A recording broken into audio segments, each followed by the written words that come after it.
Second, we didn't hit a bump in the road.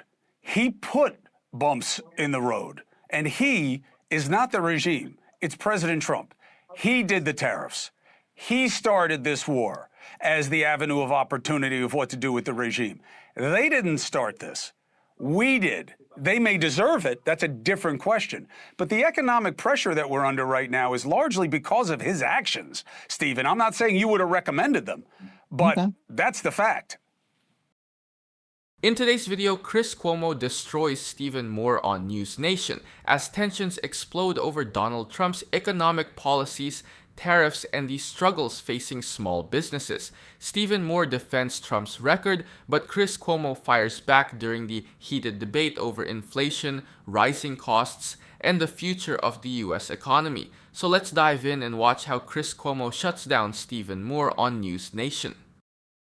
Look, you're exactly right. Small businesses are, baseball and apple pie in this country. And it's a unique thing about America is that we have so many millions of small businessmen, and so the men and women who started businesses, it's a courageous thing to start a new business. And as you said, half the jobs in America are created by small businessmen and women. So I agree entirely with you that the country can only do as well as our small businesses do. Now, look, at the same time, we have some of the greatest corporations in America. 9 of the top 10, technology companies in America today are here in the U.S., whether you're talking about NVIDIA or Google or Apple or Amazon. I want everybody to do well. I want our corporations to do well because, look, we all own them. We all have 401k plans. But you're right to say that about half of us have 401k plans. Well, but Trump has a new plan so that everybody could get a 401k plan. But they don't. I think here's where I disagree with you a little bit. I think that it's hand in glove. The better big businesses do, the better small businesses do. If you have a pro-business environment, and Trump is a pro-business president, in my opinion, everybody can do better, and that includes big businesses, small businesses, and workers. Yeah, except they don't treat them the same. That's the problem. Most small businesses, as you know, Stephen, and I don't mean to condescend at all, you have much, much more understanding of this than I ever will, and you've been very good to me and helping me understand over the years, even when we disagree. But they don't get taxed like C Corps. They're flow-through, they're flow-through entities, and it's basically like a personal income tax with a couple of extra deductions. They just don't get prioritized, and they're under incredible pressure right now, especially because of the tariffs. And I just don't understand why nothing's being done for them. Well, listen, you made a very important point about how do small businesses pay taxes? They pay taxes at the small business rate. That's one of the reasons, as you know, Art Laffer and I and Larry Kudlow wrote the very first version of that Trump tax bill. It was really designed to help small businesses to pay lower tax rates so they could invest more in their businesses. We also allowed them to write off their if they want to buy, build a new plant or purchase equipment and so on, they can build that off. So I do believe this was a pro-small business tax cut. We lowered their tax rate. We did a lot of things to make them more profitable. And listen, have we hit a bump in the road on the economy? Absolutely, we have. No question about it. And you're exactly right. Americans are pissed off about the price of gas and the price of groceries. But, let's look at, the first year of Trump's economy was very good. Iran has changed the picture. But I'm here to tell you, if we can prevail in Iran and we can get that Strait of Hormuz open and those gas prices down, I think we'll see a return to the Trump boom that we saw in his first term and his first year. That is my hope. And I feel very strongly in predicting it's going to happen.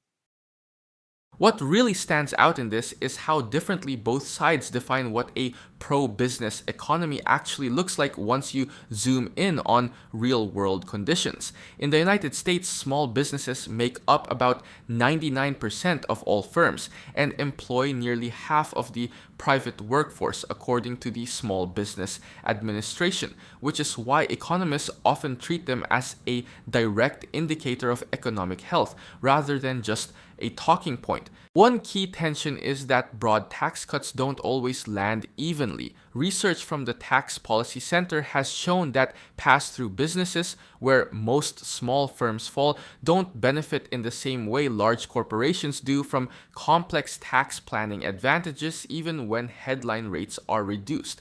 That can leave smaller operators feeling left behind during pro-growth periods. Inflation pressure is another major factor. Data from the Bureau of Labor Statistics has shown persistent increases in costs like fuel, rent, and wholesale inputs in recent years. Small businesses are especially exposed because they can't hedge costs the way larger corporations do, meaning even modest price increases can wipe out profit margins. Interest rates also matter. The Federal Reserve has reported that borrowing costs for small business loans have risen significantly, making it harder for owners to expand, hire, or even maintain operations without taking on more financial risk. So the real divide isn't about whether the economy is growing at the top level, but whether that growth is actually reaching smaller operators on Main Street. That gap between headline economic strength and everyday business pressure is where a lot of the current frustration in the economy is coming from today. Let's agree on two things. One, the regime in Iran sucks. Agreed? No question. Second, we didn't hit a bump in the road. He put bumps in the road. And he is not the regime. It's President Trump. He did the tariffs. He started this war as the avenue of opportunity of what to do with the regime. They didn't start this. We did. They may deserve it. That's a different question. But the economic pressure that we're under right now is largely because of his actions, Stephen. I'm not saying you would have recommended them, but that's the fact. It is a fact, no question about it. And people will make up their own mind about Trump's line, which he says this is short-term pain, and certainly we're experiencing short-term pain for long-term gain. I'm right now, and I'm not a big interventionist myself, but look, if he can prevail here, if we can liberate this country from tyrants that were killing tens of thousands of their own people and had a nuclear weapon. Again, this isn't my area of expertise. I'm simply saying that if people feel that this was an important thing to do to make the world safer, yeah, there's some sort of pain here, but the world could be a better and more prosperous place with a freer Iran. But we got to get the oil flowing again, because energy is the master resource. Every time energy costs go up, prices of everything else go up. And so that's a problem, no question about it. You know, you said something earlier, and it's actually a good idea. It'd be even better if it were the way you put it. You say, we change the small business tax rate. There's no such thing as a small business tax rate. Those are flow-through entities. You pay at the individual level. That's right. I'm not saying you're trying to be deceptive. That's right. You sneaky bastard. No, right. What I'm saying is that C Corps get, one, they have a business tax rate. Why don't you create a small business tax rate? Why don't you pass a bill to incentivize small businesses and artisans and say, hey, we're shifting money from college, which is not necessarily a great return on investment unless you're a STEM kid or want to be a professor. And we're going to move it to the trade schools, and we're going to incentivize people to go into those trades, because for every 5 we lose, we're only getting 2. And you can make hundreds of thousands of dollars and be entrepreneurs. Why not that? Why not do that instead of just having the White House say the reality is not what your lying eyes is telling you? Well, I love that idea. Let's work together to do that. I mean, college is a ripoff, in my opinion, for a lot of the people who attend college. I think it's one of the greatest financial scandals in America, how much these universities are charging our families. And it's the fastest rate of growth in inflation. You mentioned gas prices. Look what's happened to you. You know, when I went to University of Illinois 35 years ago, it was $1,000 a semester. Now it's $10,000 a semester. And you're absolutely right. What are they learning? Well, we're turning out a lot of kids with philosophy degrees and political science degrees. There's not a lot of demand now. Now, you're also right. This is a very important point you're making. So I'm glad you're making. Look, you know what electricians are making these days? I mean, you can make $150,000 a year as an electrician, or people in the trades, and people work with their hands. It's amazing. The conversation shifts from political blame to the real structural issues driving everyday costs. Economists have long pointed out that global energy prices, not just domestic policy, play a major role in inflation cycles. For example, the US Energy Information Administration consistently shows that disruptions in key shipping routes like the Strait of Hormuz can affect nearly a fifth of global oil supply, which then ripples into gasoline, transportation, and grocery prices worldwide. But it's also true that trade policy and tariffs can amplify those pressures domestically. Studies from the Peterson Institute for International Economics have found that tariffs often get passed down to consumers through higher import costs, especially in sectors like manufacturing and retail supply chains. That's why small businesses tend to feel the squeeze faster than large corporations with diversified sourcing. There's also a deeper issue in the labor market that often gets overlooked. The Bureau of Labor Statistics has repeatedly shown a growing skills gap in the US, where demand for trade workers, electricians, HVAC technicians, and mechanics far outpaces supply. That shortage pushes wages up in skilled trades, sometimes even exceeding entry-level white-collar salaries, while many college graduates face underemployment. Education economics also plays a role here. Data from the Federal Reserve Bank of New York has shown that certain degrees, particularly in non-technical fields, can have lower median earnings compared to vocational paths, especially in the first decade after graduation. So beneath the political arguments, the real story is about how energy markets, trade policy, and workforce mismatches all intersect, and why the cost of living problem can't be explained by a single factor alone. So I'm all for that, and we have to put more pride into that too. Everybody doesn't have to go to college. You and I went to college, but it's not for everyone. And people who work with their hands and do the service jobs in this country, look, auto mechanics. Ford says they have 10,000 auto mechanic jobs open, but a lot of people don't know how to do that work. So I have great respect for working class Americans, and to spend $100,000 for a college degree and then you can't get a job, that's a scandal. Let me tell you something. Anybody can do what I can do. Not anybody can fix your HVAC That's system. true. Let me tell you, they are artisans. They are Chris, artisans, and I agree.